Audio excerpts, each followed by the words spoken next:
আমরা শৈশবে একটি প্রবাদ বাক্য পড়তাম, মহান আল্লাহ রাব্বুল আলামিন তাদেরকে সাহায্য করেন যারা নিজেদেরকে সাহায্য করে। এই প্রবাদ বাক্যটি ইংরেজিতে। এখন এই যে নিজেকে সাহায্য করা বলতে মানুষের পরিশ্রম করা, অন্বেষণ করা কোনো কিছুর, এবং সে যে মানুষ, সেই মানুষের স্তর অনুযায়ী স্থানকাল পাত্র ভেদে তাকে নিজস্ব মর্যাদা নিয়ে চলতে ফিরতে হয়। কোনো অবস্থাতেই ২ টাকার মানুষ হয়ে ২,০০০ টাকার ভাবসাব দেখানো যাবে না। আবার ২,০০০ টাকার মানুষ প্রয়োজনের তাগিদে ২ টাকার মানুষে রূপান্তরিত হয়। এখানে আরবিতে একটি শব্দ আছে রিজ্জা, খৌফ এবং রিজ্জা, মানে আপনি কোনো অবস্থাতেই অহংকারী হতে পারবেন, আবার অবদমিত হতে পারবেন, নিজেকে একেবারে হীনমন্য ভাবতে পারবেন। আর আপনি যখন আপনার এই মানবিক সত্তাকে হারিয়ে ফেলেন, অর্থাৎ খুব অহংকারী হয়ে পড়েন অথবা নিজেকে খুব ছোট মনে করেন, তখন আপনার জন্য সমস্ত রহমত এবং বরকতের দরজা বন্ধ হয়ে। আমি অনেক মানুষকে দেখেছি ভিক্ষার জন্য খুব কান্নাকাটি, এই রাস্তাঘাটে আমি দাঁড়িয়ে দাঁড়িয়ে অনেক সময় লক্ষ্য করেছি, ছং করে ভং করে, তারপরে আপনাদেরকে দয়া হবে না, আমাকে 2টো টাকা দেন। তো এরকম মানুষ, তারপরে যারা গাড়ির সামনে এসে দরজায় টুক্কা দেন, বেশিরভাগ ক্ষেত্রে মানুষ বিরক্ত হয় এবং এরা বেশি ভিক্ষা একটা পায়। কিন্তু অনেক লোক দেখা যাচ্ছে যে শুধুমাত্র নীরবে বসে আছে, অন্ধ, অথবা এমনি বৃদ্ধ একজন মানুষ এক কর্নারে বসে আছে। তো সে কোনো শব্দ করছে না, কোরআন শরীফ পড়ছে না, আল্লাহ বিল্লাহ করছে না, প্রার্থনা নাই, কিছু নেই, সে চুপচাপ বসে আছে এবং ক্ষেত্র বিশেষে হাতও পাচ্ছে না। তো অন্যান্য মানুষ যারা আছে তারা হয়তো, যারা ছং ভং করে, তাদেরকে 1 টাকা দিচ্ছে, 2 টাকা দিচ্ছে, 5 টাকা দিচ্ছে। কিন্তু ওই যে একটা লোক, সে দেখা গেল যে হঠাৎ করে এমন এক লোকের দৃষ্টি আকর্ষণ করলো, সে 100 টাকার একটা নোট দিয়ে গেল বা 500 টাকার একটা নোট দিয়ে গেল। এটা হলো রিজিক। এই রিজিক একজন ভিক্ষুকের ক্ষেত্রে আমি দেখেছি। একই ক্ষেত্রে ব্যবসা বাণিজ্য, রাষ্ট্র ক্ষমতা, মন্ত্রী এমপি হওয়া, গত সেই 86 সন থেকে 1986 থেকে সাংবাদিক হিসেবে, রাজনীতিবিদ, সমাজের একজন ব্যবসায়ী হিসেবে, ধনিক সম্প্রদায়ের একজন প্রতিনিধি হিসেবে এই সমাজকে তো দেখেছি। এই বাংলাদেশে এমন কোনো ধনী নেই যাদের সঙ্গে, খুব বড় পর্যায়ের ধনী যাদের সঙ্গে এক টেবিলে বসা হয়নি, অথবা যাদের সঙ্গে বসা হয়নি তারা কেউ বলতে পারবে না যে মিস্টার রনি আমাদের চাইতে কোনো অংশে দরিদ্র আছেন। এমন কোন রাজনীতিবিদ, যখন সেই এরশাদ সাহেব রাষ্ট্রপতি ছিল তখন থেকে একেবারে আজ অবধি রাষ্ট্রের সর্বোচ্চ পর্যায়ে, সরকারের সর্বোচ্চ পর্যায়ে প্রধানমন্ত্রী আর রাষ্ট্রের সর্বোচ্চ পর্যায়ে রাষ্ট্রপতি, তাদের সঙ্গে একান্ত বৈঠক করার, বন্ধুর মতো চলার, স্নেহ এবং ভালোবাসা পাওয়ার সুযোগ হয়েছে। তাদের উত্থান দেখেছি, তাদের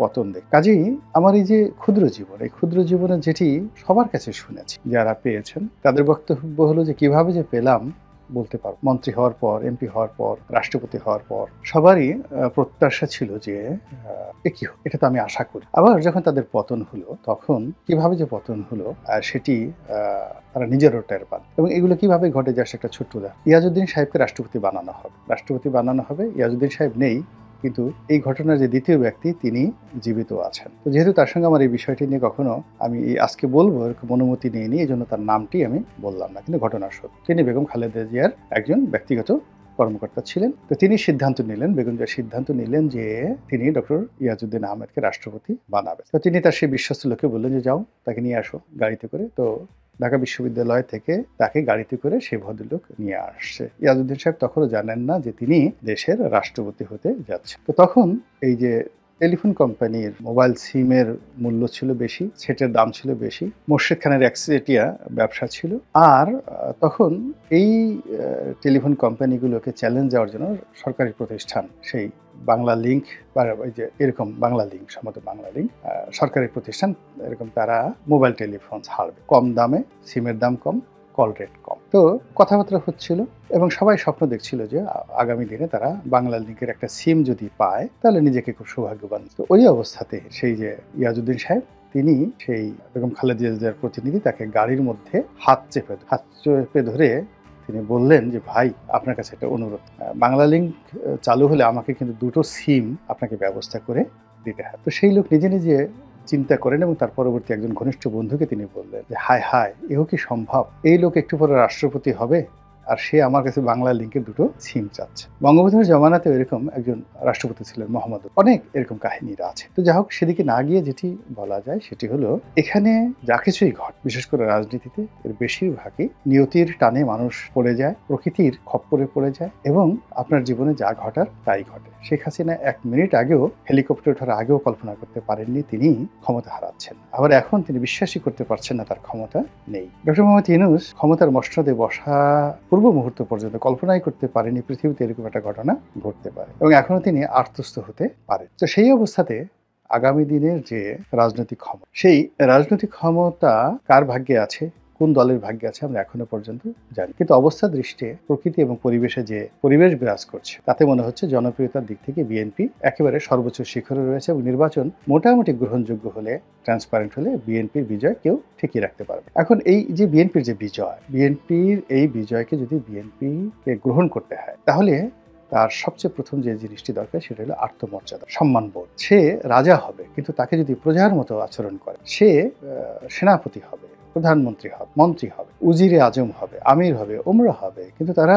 যদি আচার আচরণ করে সমাজের বিভিন্ন শ্রেণী পেশার একেবারে নিম্ন শ্রেণীর মানুষের মতো, তাদের মন মানসিকতা হয়ে যায় রাস্তার পাশের সিগারেটের দোকান থেকে তাদের একটা সিগারেট খেতে হবে, চায়ের দোকান থেকে একটা চা বাকি খেতে হবে, এমপি হওয়ার জন্য বিভিন্ন নেতার পদলেহন করতে হবে, মন্ত্রী হওয়ার জন্য বিভিন্ন নেতার কাছে নিজের মাথা মস্তক বিসর্জন দিতে হবে, আর রাষ্ট্র ক্ষমতা আসার জন্য ডক্টর মোহাম্মদ ইউনূসের কাছে, তারপর তার উপদেষ্টা মণ্ডলীর কাছে একেবারে বা ছাত্র সমন্বয়কদের নিকট আত্মসমর্পণ করতে হবে। আমি মনে করি এটা বিএনপির জন্য আত্মঘাত এবং দুর্ভাগ্যজনক হলেও সত্যি যে বিএনপির কোনো নেতার মধ্যে এখন পর্যন্ত পরিপূর্ণভাবে প্রধানমন্ত্রী হবেন বা দল ক্ষমতায় আসবে এই ধরনের যে আত্মমর্যাদাবোধ, সিনা উঁচু করে কথা বলার যে শক্তি, এটি এখনো জাগ্রত হয় নাই। তবে সালাউদ্দিন সাহেবের যে কথাবার্তাগুলো আমার কাছে মনে হয় অনেক ডিপ্লোম্যাটিক এবং তার মধ্যে রাষ্ট্রনায়ক নায়কোচিত যে মনোভাব এটি তুলনামূলকভাবে বেশি। আর অন্যান্য যারা আছেন সত্যিকার অর্থে তারা বড় নেতা, বাট এই সময়টিতে সালাউদ্দিন সাহেবের মতো তারা কিন্তু কথা বলতে পারছেন না। এটাই হলো বাস্তবতা। এই কথাগুলো বললাম এই কারণে যে অতি সম্প্রতি আমরা দেখলাম যে খুব দ্রুত বিএনপি অনেকগুলো সিদ্ধান্ত পরিবর্তন করছে এবং তারা ডক্টর মোহাম্মদ ইউনূসের সঙ্গে বার্গেনিং করতে পারছে না। তারা আমেরিকার সঙ্গেও সমঝোতা করতে পারছে না। ভারতের সঙ্গে তাদের কোনো সমঝোতা এখন পর্যন্ত হয়নি। ভারত আগে যেভাবে তাদেরকে নাকে বসিয়ে দিয়ে সেই 2014 সন থেকে ঘোরাচ্ছে, আমেরিকাও কিন্তু 2014 সনে ঘোরাচ্ছে। যদি 2014 সনে নিজস্ব সিদ্ধান্তে বিএনপি আন্দোলন স্থগিত করে নির্বাচনে আসতো, 99.99% সিউরিটি ছিল বিএনপি ক্ষমতায় আসতো এবং আওয়ামী লীগের অধীনে নির্বাচনে বিএনপি ক্ষমতায় আসতো। এর কারণ হলো তখনও পর্যন্ত শেখ হাসিনা 2014 সন পর্যন্ত প্রশাসনের উপরে এখন তার যে আধিপত্য, মানে আজকে 2025 সন জানুয়ারি মাসের এর অর্ধেকও তখন ছিল। আর তিনি যখন ক্ষমতায় ছিলেন 2018-19 সালে তখন বা 2023-24 সালে তখন যে ক্ষমতা ছিল তার 1000 ভাগের 1 ভাগ ক্ষমতাও 2013-14 সনের প্রশাসনের পর ছিল। আমি নিজে দেখেছি তিনি সর্বোচ্চ চেষ্টা করেছেন শামীম ওসমানকে জিতিয়ে আনার জন্য, সর্বোচ্চ চেষ্টা করেছেন মেয়র মহিউদ্দিনকে জিতানোর এবং সর্বোচ্চ চেষ্টা করেছেন গাজীপুরে মান্নান সাহেবকে পরাজিত করে আজমতুল্লাহ সাহেবকে বিজয়ী করার। এবং আমি এই দুটো নির্বাচন, চট্টগ্রামের মেহুদ্দিন সাহেবের নির্বাচন এবং গাজীপুরের নির্বাচনের প্রধান সমন্বয়কদের মধ্যে অন্যতম ছিলাম। তো কাজেই ওই সময়টাতে এজেন্সিগুলো কি করেছে, পুলিশ কি করেছে, নেতারা কি করেছে, প্রধানমন্ত্রীর ডিজায়ার কি, পুরো জিনিসগুলো কিন্তু আমি জানতাম।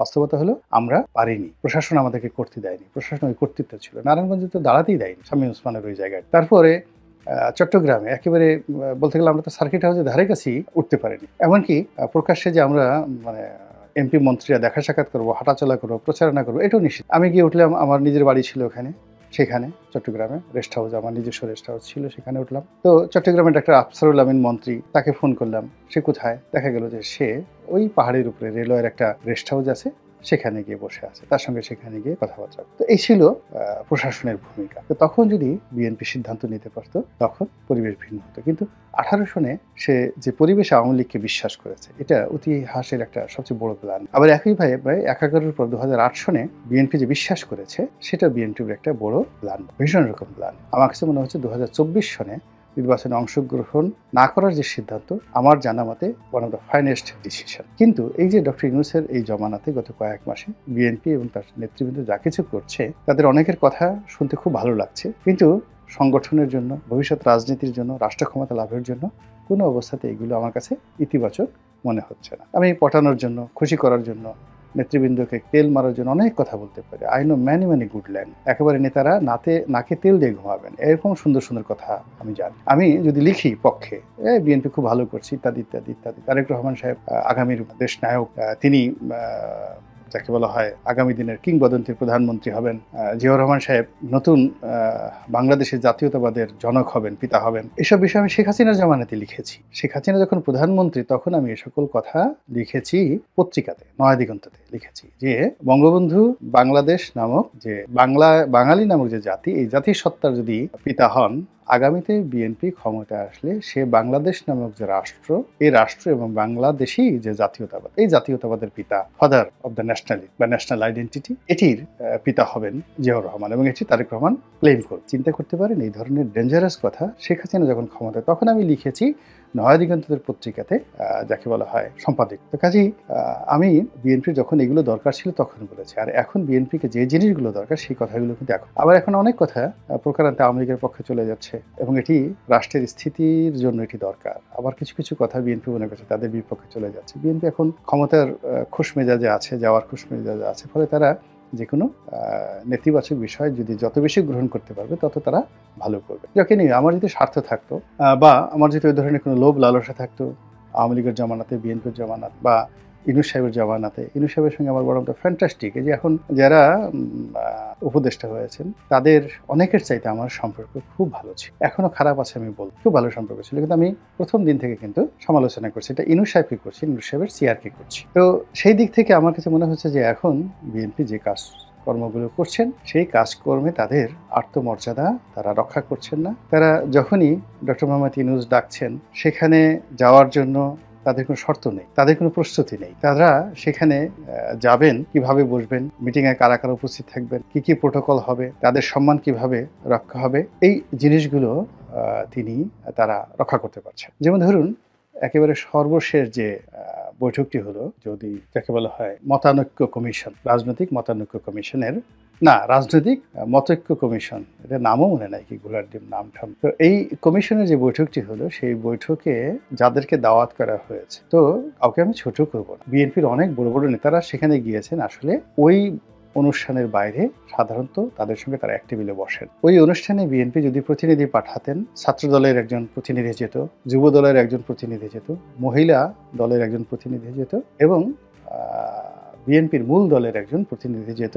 এবং বিএনপির যিনি মূল দলের প্রতিনিধি তিনি কার্যনির্বাহী কমিটির একজন সদস্য। যেমন আমার গলাচিপাতে যিনি আছেন হাসান মামুন, বিএনপির কেন্দ্রীয় কার্যনির্বাহী কমিটির একজন সদস্য। তো তাকে যদি দেওয়া হতো, তিনি যদি বিএনপির প্রতিনিধিত্ব করতে যেতেন, তাহলে ওখানে ঢালাওভাবে সবাইকে যেভাবে দাওয়াত দেওয়া হয়েছে তাতে বিএনপির মান সম্মান রক্ষা করা। কিন্তু সেটা না করে বিএনপির সর্বোচ্চ নেতৃবৃন্দ গিয়ে ওখানে যাওয়া হয়েছে। আপনি যত বড় সুগন্ধি হন না কেন, আপনি যদি আপনার লেভেল মেনটেন করতে না পারেন, আপনার সুগন্ধ চলে যাবে, দুর্গন্ধ আপনার গায়ে লাগবে। আপনি যত উঁচু হন না কেন, আপনি একদম একটা বাট্টু বা বামুন প্রকৃতির কোন একজন প্রাণী বা মানুষের সঙ্গে আপনি গলাগলি ধরে হাঁটতে যান, আপনাকে নিচু হতে হবে। এখন বিএনপি যে বর্তমান পরিস্থিতিতে, তার উচ্চতা এবং তার অবস্থানটা বুঝতে হবে। তিনি তার এই বৈঠক ওখানে কেন করতে হবে? তিনি তো এই বৈঠক বলতে পারেন যে এই বৈঠক জামাতের অফিসে হবে, এই বৈঠক গোলটেবিলে হবে, এই বৈঠক বিএনপির অফিসে হবে, আসুন কাম টু আওয়ার অফিস। কেন বারবার ওখানে গিয়ে যেতে? কেন বিএনপি কমান্ড দিতে পারছে না? তো